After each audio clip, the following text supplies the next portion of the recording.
Fetterman is that rare Democrat who's not afraid to put the woke nonsense peddlers in his own party in their place, saying things like, wanting a secure border and realizing that it was out of control, that doesn't mean you're a xenophobe or a racist. Bill Maher just lit up the Democrats for turning on Senator Fetterman, and it was savage. He slammed them for tossing Fetterman aside the second he stopped parroting the script, calling it a purity cult that punishes free thought. Maher didn't just criticize, he torched the entire party for eating their own and warned this self-destruction could cost them 2024. No mercy, no filter, just flames. Fetterman says the four words that strike fear in the heart of every Republican who wants to hang on to power. I am not woke. That's why Trump won, not because Americans were clamoring for tariffs on margarita mix. He didn't just call them out, he ripped the mask off. Maher exposed a brutal hypocrisy so raw, it left the room stunned. He showed how the party that preaches tolerance turns vicious the moment you think for yourself. It wasn't a critique, it was a full-blown exposé.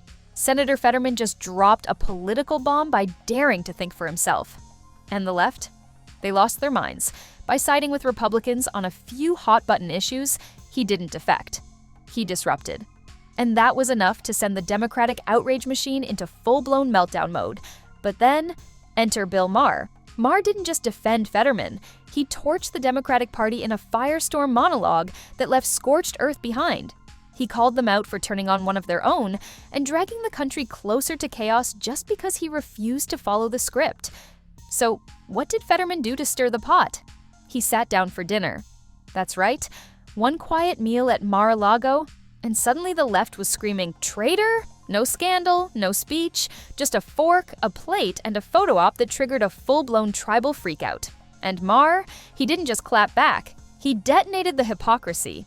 He said what no one else in the Democratic Party dared, that Fetterman might be the one guy who actually connects with real Americans, something AOC and Jasmine Crockett only pretend to do.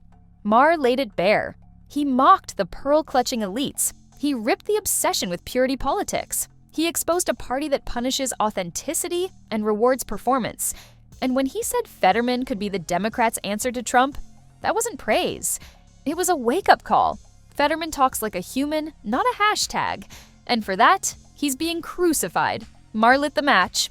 The Democratic meltdown did the rest. Trump and Fetterman actually have a lot in common. They're both plain-spoken anti-elitists who come from money, married exotic immigrant ladies, went to Ivy League schools, and aren't afraid to take on their own party. Bill Maher just dropped a political truth bomb that left the woke wing of the Democratic Party absolutely seething. In a fiery, no-holds-barred rant, Maher didn't just defend John Fetterman, he doubled down, praised him and Donald Trump in the same breath, and shattered every expectation the left had for a proper takedown. You could practically hear heads exploding. This wasn't political commentary, it was political whiplash. While the outrage mob demanded Fetterman be dragged for his dinner with Trump, Maher did the unthinkable. He flipped the narrative. He called Fetterman brave, not broken, a rebel, not a traitor, and that's when the meltdown began. According to Maher, it's not policy papers or party slogans that win hearts. It's authenticity, guts, and presence. Trump has it. Fetterman has it. The rest? Just noise. And then came the real detonation. Maher torched the left's obsession with ideological purity, mocking them for treating independent thought as betrayal. Fetterman's crime? Saying the border is out of control and waving an Israeli flag from his roof when activists protested at his home. Maher didn't flinch, and neither did Fetterman. The left expected a cancellation. Maher delivered a coronation. And when Fetterman said those four forbidden words, "I am not woke," he sent a shockwave through the entire system. Maher didn't just echo it, he made it gospel. He reminded viewers that Trump didn't win because of tariffs or tweets. He won because Americans were done with lectures, cancel culture, and performative politics. Fetterman, in Maher's eyes, is tapping into that same vein of raw, unapologetic realness. The left wanted blood. Maher gave them a mirror. And what they saw? A party more obsessed with feelings than facts. And a man, John Fetterman, who's not playing by their rules anymore? Fetterman just did what almost no Democrat dares. He cracked open the silence and said out loud what most only whisper behind closed doors. That the woke left is dragging the party off a cliff.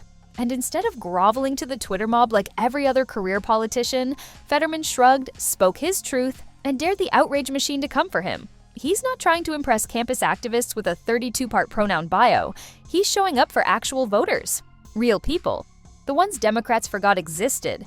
And just like Trump, Fetterman knows that in politics, looking the part matters. While the Democratic elite dress like they're auditioning for NPR fundraisers, Fetterman pulls up in a hoodie and gym shorts. And somehow, it works. It's not about sloppiness. It's branding. It's realness. It's middle America saying, that guy, he gets it.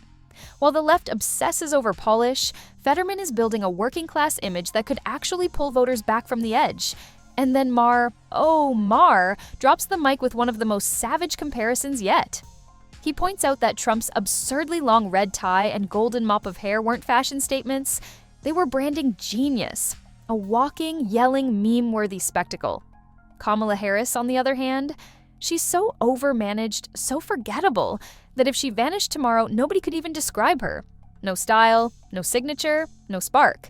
Just another consultant-approved snooze fest. And don't get Maher started on Pete Buttigieg, the most calculated bottom of the ticket since the invention of ballot boxes. Maher throws a curveball most Democrats don't want to think about. What if Trump's not even on the ballot in 2028? What if the GOP throws out a totally different kind of threat? Someone calmer, smoother, but still popular with Trump's base?